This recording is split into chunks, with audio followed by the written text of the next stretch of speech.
Nous comptons une fois de plus ce soir, le Seigneur a une opportunité pour nous capables dans la présence, pour nous étendre des gens, nous chanter, pour nous voir comment nous ouvrir au Seigneur. Donc ça fait nous contents. Le texte a dit, ne nous lassons pas de faire le bien, car nous moissonnerons autant convenable si nous ne nous relâchons pas.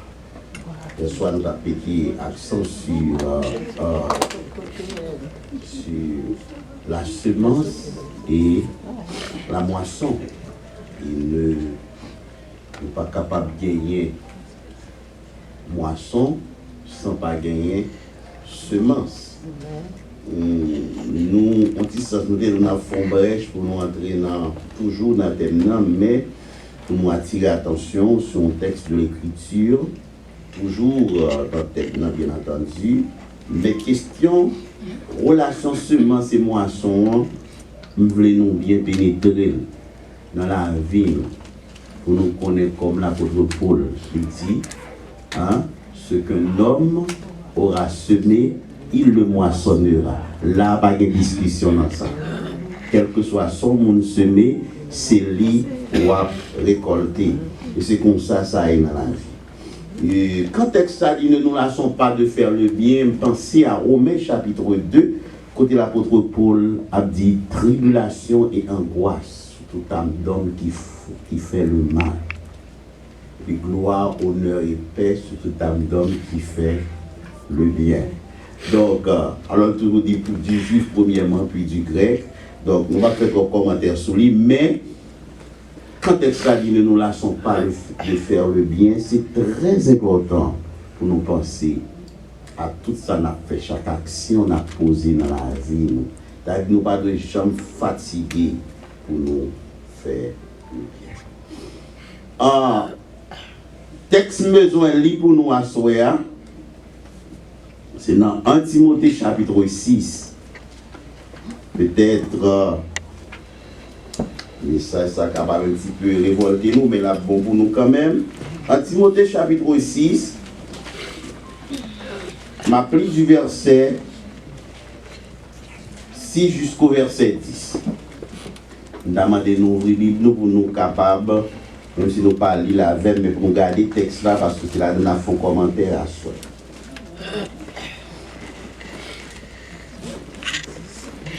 C'est en effet une grande source de gain que la piété avec le contentement. Car nous n'avons rien apporté dans le monde. Et il est évident que nous n'en pouvons rien apporter. Si donc nous avons la nourriture et le vêtement, cela nous suffira. Mais ceux qui veulent s'enrichir tombent dans la tentation, dans le piège et dans beaucoup de désirs insensés et pernicieux qui plongent les hommes dans la ruine et la perdition. Car l'amour de l'argent est une racine de tous les maux.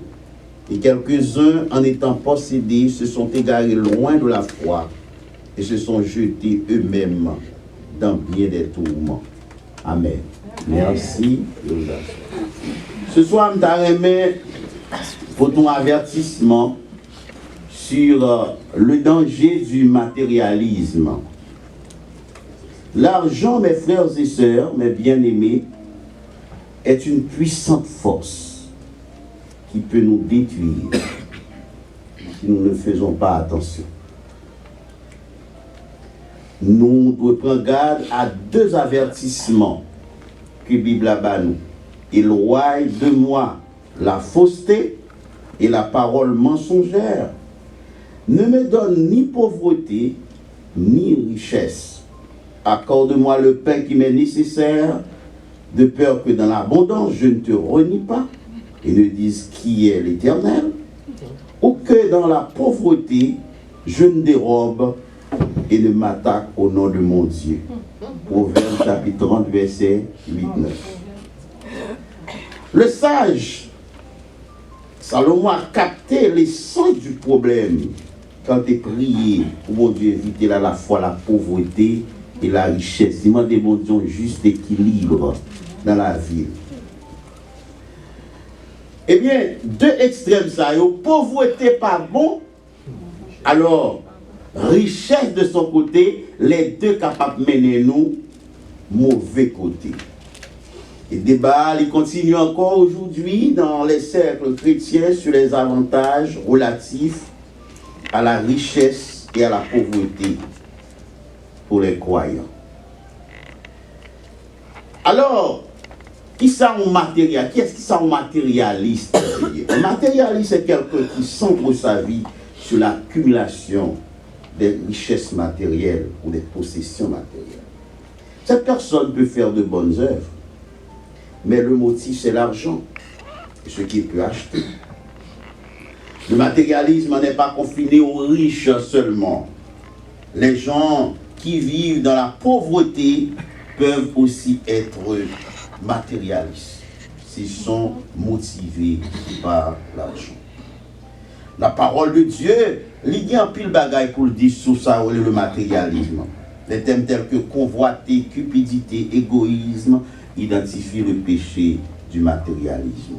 Le matérialisme capable d'un problème même pour les leaders de l'Église.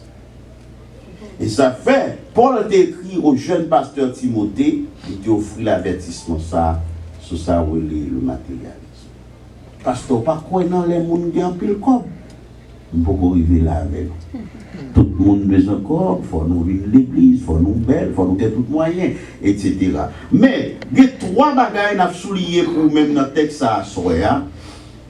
Il y a plusieurs avertissements qui baillent concernant le problème du matérialisme. Le premier avertissement, c'est l'absurdité du matérialisme. Le matérialisme est absurde. Paul déclare car nous n'avons rien apporté dans le monde et nous n'en pouvons rien apporter. Et vérité ça, elle exposer l'absurdité du matérialisme. Nous, pas plus ça, et si nous passons tout le temps, nous, pour ne pas cumuler des choses que nous ne sommes pas capables d'aller avec dans le là. Alors qu'on est dans une moisson, nous devons arriver dans un moment pour nous comprendre. Tout ça nous gagne, tout ça nous capable de posséder, toute énergie nous gagne. C'est bon Dieu qui bat nous, et nous pas besoin de quitter tête nous partir pour nous-mêmes. Amen. Là, dans le Talmud des Juifs, nous lisons ces paroles. L'homme n'est les mains crispées. Tout le monde, regardez le petit monde fait où est deux mains fermes. Il dit lorsqu'il a mouru, il mourit les mains. Quand il entre dans la vie, il veut tout attraper. Et ça veut dire, mais fait, mais petit monde. Des petits monde fait, des entrer dans la vie. Mais quand il quitte le monde, tout ce qu'il possède lui échappe. Tout ça il gagné. Pas de nous connaissons ça. Et la Bible est claire. Il n'est pas nécessaire pour nous quitter nous, emportés par les choses de ce monde à tel point pour l'œuvre de Dieu lui-même, il a souffert. Car tout ça nous fait sur la terre. Hein? Tout ça nous fait, tout mouvement, tout investissement nous fait pour bon Dieu. Nous avons gagné pour nous récolter autant convenable. Amen. Est-ce que nous l'avons, l'église? On réfléchit sous l'île dans Matthieu 16, 26. Et que servirait-il à un homme de gagner le monde entier s'il perdait son âme? Ou que donnerait un homme en échange de son âme? Ces paroles de Jésus sont cohérentes. Hein? Cependant, il y a des gens qui gaspillent encore nom pour des salaires très insignifiants. C'est quotidiennement mon bataille pour les choses matérielles, pour les biens de ce monde. Oublier l'œuvre de Dieu. Nous laissons-nous emporter tellement l'œuvre de Dieu a souffert. Et qui ça t'a servi si nous gagnons pile comme nous pas investi dans le royaume bon Dieu.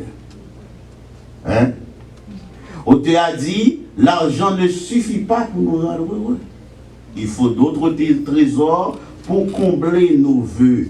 Si tu n'as soif que l'or, prépare tes vœux, tu apprendras un jour qu'on n'achète pas Dieu. Le fait de posséder le Seigneur, c'est le plus grand bien que nous gagnons dans la vie. Le fait de posséder le Seigneur, bon, besoin, tout moi-même, au Seigneur. Hier soir, nous avons connaître ça.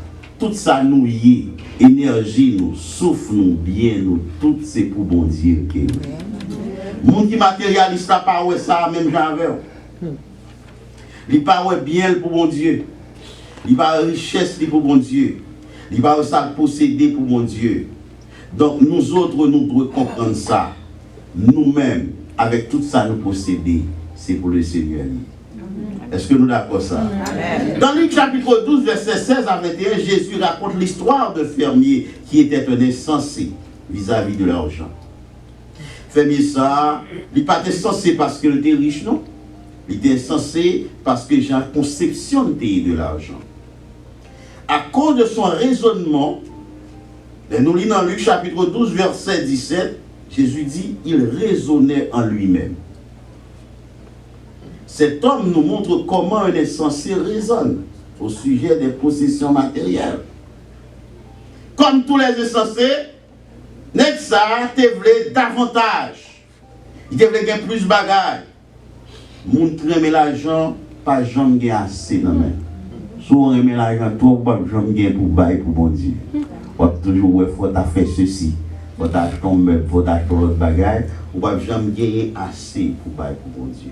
Et ça, c'est ça, c'était boire, réjouir cet homme, bien, pensait qu'il possédait tout ce dont il aurait besoin.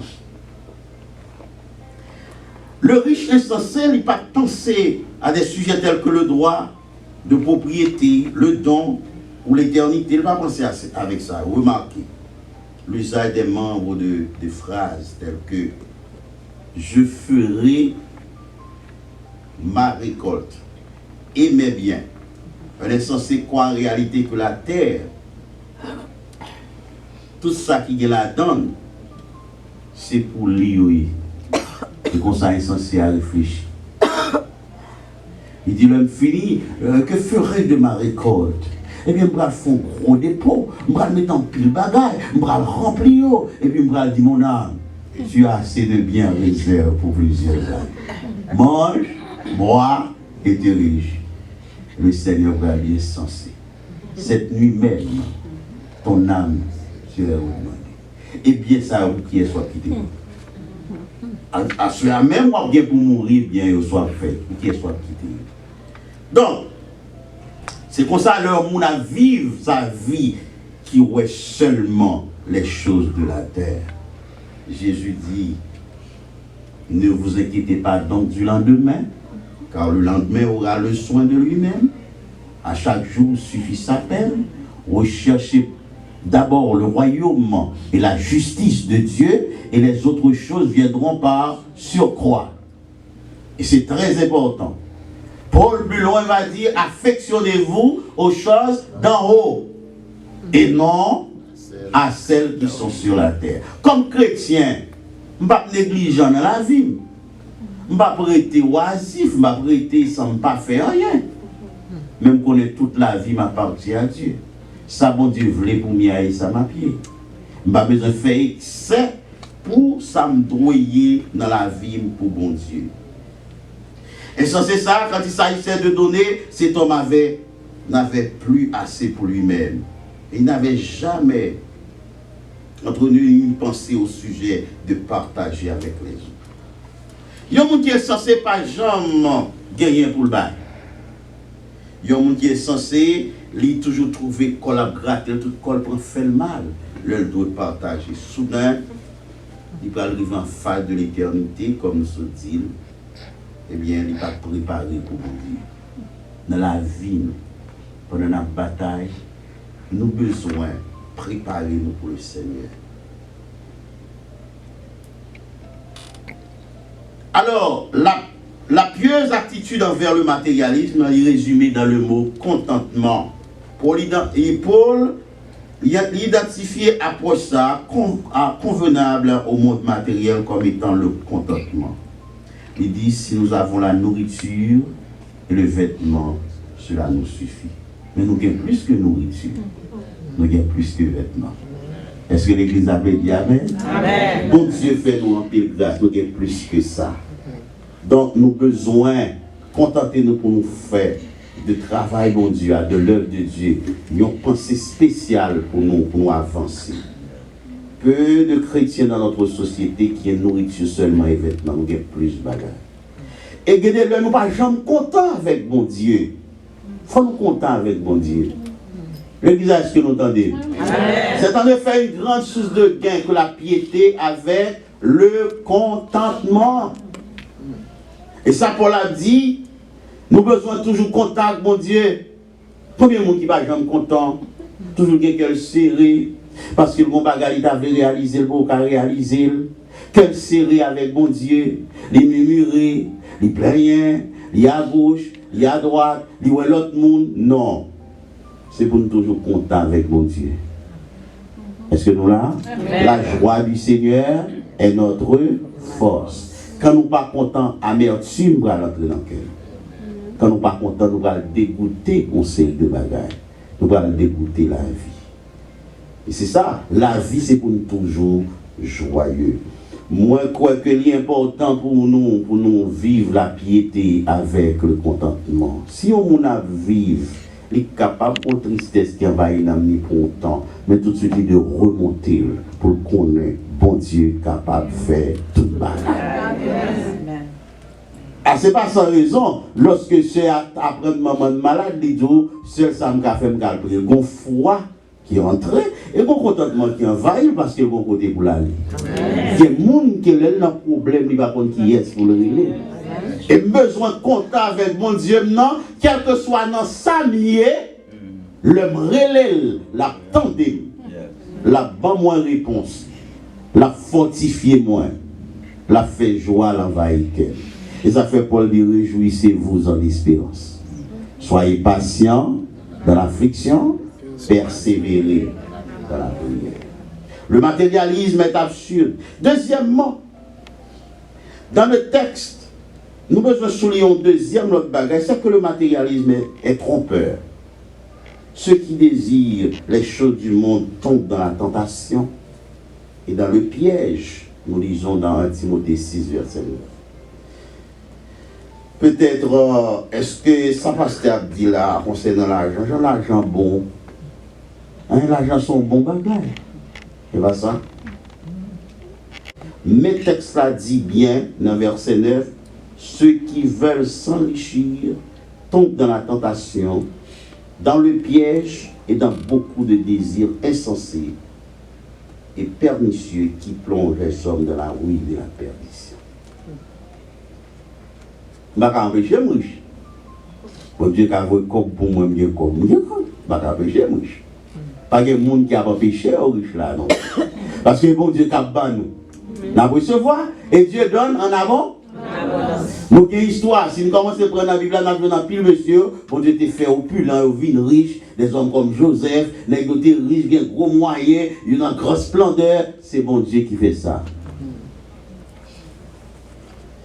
Nous ne sommes pas des résiliés, comme riches, comme pas riches, nous avons besoin de content avec bon Dieu.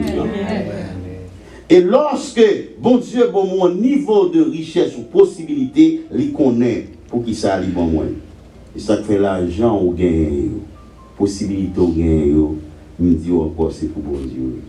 Peut-être dans l'argent, il a dit nous, attention, faites très attention à l'argent, parce que tout le temps, mort, tant de gens a mouru, que si en Haïti, autant des âmes à la main, bandits, bagaille la main, tout son seul bagaille, c'est de l'argent. L'argent est un bon serviteur et un mauvais maître. N'a couillé de l'argent. Nous-mêmes, nous avons besoin de l'argent. Nous avons besoin de plus d'argent. Pour nous gagner plus, on peut gros building, nous avons besoin d'argent. Mais comment nous motiver pour nous gagner l'argent? Mes frères et mes sœurs, il y a une bagaille qui est claire. Texte là dit un bagage qui est clair, il dit l'amour de l'argent et non l'argent même. C'est le problème. C'est l'amour de l'argent. Ce n'est pas l'argent le problème, non, c'est l'amour de l'argent. Parce que nous avons besoin d'argent pour nous fonctionner. Mais tout le monde qui remet l'argent, parce que l'amour de l'argent est la racine de tous les maux. Ça a fait de grandes discussions. Comment on a fait pour aimer l'argent? Non, nous travaillons pour de l'argent. Mon amour, c'est pour mon Dieu. J'ai besoin d'aimer mon Dieu passer toute bagarre. Le jour où j'aime l'argent, il prend place mon Dieu dans la vie. C'est peut-être ça la Bible mettait l'argent avec Dieu comme l'argent comme un Dieu rival. Ou pas qu'à aimer bon Dieu en même temps pour aimer l'argent. Soit rayon ou bien aimer l'autre. Entre bon Dieu l'argent qui est sous aimer. Et sous aimer bon Dieu plus, ou apporter la victoire. L'argent pas bien dole dans le cœur. Et tout ça, pour aimer plus que mon Dieu, il prend place bon Dieu dans la vie. Et nous allons là. Amen. Certainement, la richesse peut être utilisée pour des nobles. Ça, c'est le cas. Il vient bénéfique à la santé spirituelle de quelqu'un. Au temps de Jésus, ça n'était pas Dieu. Les Juifs considéraient la richesse comme une récompense de Dieu.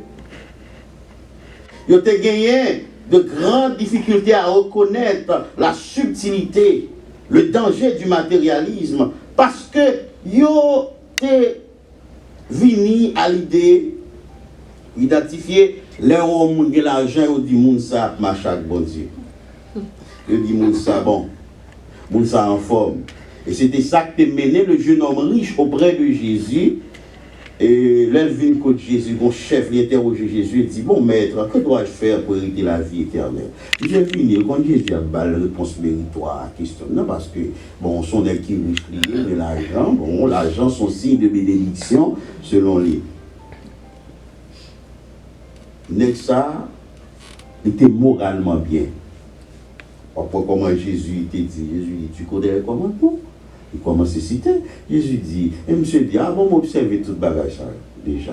C'est-à-dire, dès ma jeunesse, nous sommes un homme qui toujours, parce que c'était, on pensait que c'était un membre du Sanhédrin. Ou peut-être un leader dans la synagogue locale. Il te prétend lui observer tout le commandement. C'est un homme moral et religieux qui dégaine toutes les créances convenables. Et lorsque les films parlent à Jésus, Jésus fait une ça, Jésus dit, bon, il te manque une chose. Va vendre tout ce que tu possèdes et bailler aux pauvres, et tu auras une part dans le ciel. Je ne sais pas de carité encore, non? Parole ça, pas de discussion là-dedans encore. L'argent te met en barrière entre lui-même et bon Dieu. Il était troublé en entendant la réponse de Jésus. Jésus montrait l'obstacle principal entre lui-même et la vie éternelle là, c'est l'argent que possédait. Tout ça qui était nécessaire au salut était de suivre Jésus plutôt que l'autre Dieu, c'est-à-dire l'argent dans sa vie. L'élève était dans des paroles ça, il devint tout triste parce qu'il était très riche. L'homme t'a appelé Texan, il dit, monsieur, t'as posé Jésus une question encore sur bagaille là pour le compte qui Jean bagaille là, et monsieur pas même parler encore, il n'a pas qu'à parler encore, il bloquait dialogue là avec Jésus, il va dire Jésus, est-ce que tout bagaille on doit vendre? Vous t'as posé une question, monsieur préféré, perdu avec l'argent. Cet homme s'en alla tout triste parce qu'il avait de grands biens.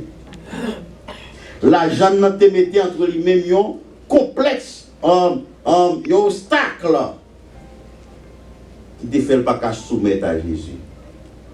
Il te préféré conserver richesse, mais il te perdu, mon Dieu.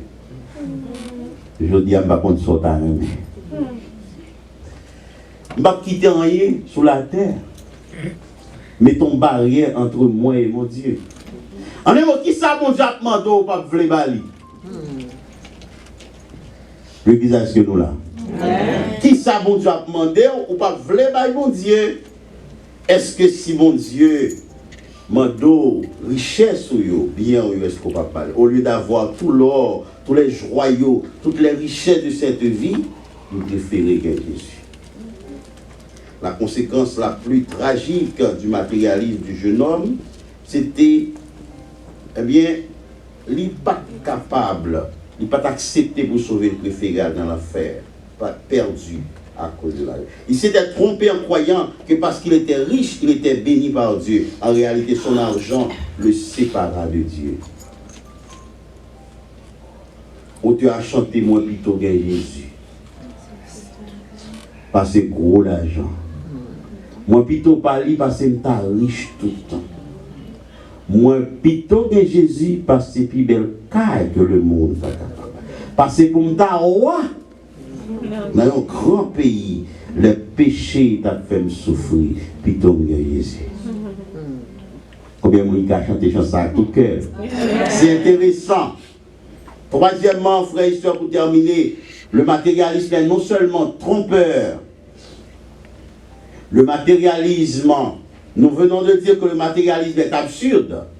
Le matérialisme est trompeur. Troisièmement, le texte enseigne que le matérialisme est destructif. L'une des histoires les plus tragiques de la puissance destructive du matérialisme se trouve dans le récit de Jésus, du riche et Lazare. Jésus t'ébaille, il y a une histoire entre monsieur et dame, deux messieurs ça. Contexte crucial parce que Jésus t'a parlé avec des pharisiens. Les pharisiens, ils ont remis l'argent en pile. Riche là, t'es senti fier. Elle a rentré la caille. Il y a Lazare qui chita dans la porte la couverte d'ulcère. Et puis vous lui mettez des malédictions sur Lazare. Il même les riches. Les trains de vie des riches, il t'a mené dans le jour ça, dans le moment ça. Eh bien, lui-même, Lazare, chita devant la porte là. Lazare, dans souffrance, dans misère. Cependant, il y a un bagage qui était fort la caille, riche là, il était très égoïste. Parce qu'il y avait un mendiant, nous parlait de Lazare. Il n'a pas fait cas de Lazare. Lazare était dans besoin. Et chaque fois qu'il t'a mangé, Lazare, c'est petit millet qui t'a tombé de table là. Il t'a ramassé pour te manger. Seule créature qui t'a payé attention à Lazare, c'était le chien qui était bon côté, il t'a léché. Dès que ça, tu comprends, il te met belle habit sous lui, il te comprend, il te toute bagaille. Et la Bible a montré l'égoïsme pas terminé. Même avec la mort, même dans la mort, il pensait Lazare à servir. Le rivé, il dit Père Abraham, aie pitié de moi. Et envoie Lazare pour qu'il trempe le bout de son doigt dans l'eau et me rafraîchisse la langue. Il pensait encore à son propre confort, s'attendant à ce que Lazare vienne lui servir. Est-ce que vous comprenez ça? L'argent, très souvent, l'argent qu'on a mon égoïste et qu'on a mon vantard, on a qu'on comprend pas bien avec encore. C'est dans le moment la mort. Là, le rivière en face de la mort va comprendre. Et c'est trop tard. Mes frères et sœurs, parce que pour qu'ils soient parlés, nous de bagages ça, je dis à comme ça. Nous voulons nous comprendre que dans la vie, tout bien nous avons possédé. Vous qui êtes chrétiens, c'est pour le Seigneur, oui. Et nous pas qu'à garder les gens, nous le monde de la vie pour nous suivre dans le monde là. Nous avons tendance pour nous aller dans le monde. Nous avons tendance pour nous suivre le monde là. Nous avons tendance pour nous garder ça, nous le monde là fait. Nous demandons, regarder à Jésus et garder le concept Jésus voulait nous gagner de question l'argent. Et ça fait, Jésus dit amasser des trésors au ciel, où la terre et la rouille ne détruisent point, où les voleurs ne percent et ne dérobent. Avant de terminer, une autre histoire à raconter. Une histoire d'une dame qui était très riche, mais c'est un chrétien, il était l'église humaine, un chrétien de nom, des grands pile comme. Semble-t-il qu'elle était comme l'église, mais elle va toujours remettre disposer comme pour aider. Et puis, son histoire fictive, mais qui a sens, cette femme, elle a eu un songe, elle dormit, et puis il est allé dans ce ciel-là, et que. il est trouvé en présence de l'ange Gabriel. Je me dis, nous sommes une histoire fictive pour ne pas prendre à 100% comme vérité, son illustration. Et puis, l'arrivée, l'ange Gabriel prend un tour dans le ciel là avec elle. Et puis, l'arrivée au côté, il voit d'abord un beau palais, une belle maison. La maison était tellement belle. Et puis il dit, pour qui est cette belle maison ça? On l'a dit, c'est pour ancienne servante, dame qui qu'on a travaillé la caille. Son belle maison. Oh. Ensuite, là, aller plus loin, ils ont un super manoir, on a plus belle maison encore, et puis on a belle maison encore, et puis, dame nous dit, maison ça, son belle maison aussi. Pour qui est-ce? Et puis, dame nous dit, on l'a dit, c'est pour chauffeur là. Chauffeur qu'on a conduit pour. Et puis, je n'ai pas fini. Finalement, Gabriel conduit dans une très modeste petite maison. Petite maison, il faut baisser pour entrer là-dedans. Et puis, il dit, pour qui est ça, même? Il dit, ça, c'est pour là. Oh! Comment? Servant qui a travaillé la caille, regardez belle maison, regardez chauffeur qui a conduit ma paix, regardez belle maison, et puis ça, je moi-même. Je l'ai dit. Bon, je regrette parce que nous faisons tout ça nous capables. Nous faisons tout ça nous capables. Avec matériel dévoué pour nous construire. Mais ça, matériel, nous avons construit, nous ne pouvons pas faire l'autre derrière. Ça n'a été vraiment étonné. Alors c'est pour dire que, bien aimés frères et sœurs, une leçon importante dans ça, c'est pour investir dans l'œuvre de Dieu. C'est pour nous investir autant que nous sommes capables. Investir courage, nous, énergie, nous, l'argent, nous, ça nous gagne. Car jamais nous ne pas progresser. Nous ne pas progresser. Si nous avons esprit pour nous être matérialistes, centrer toute bagage sur nous, cessez d'être matérialiste. Et servez le Seigneur. Que le Seigneur vous bénisse. Amen.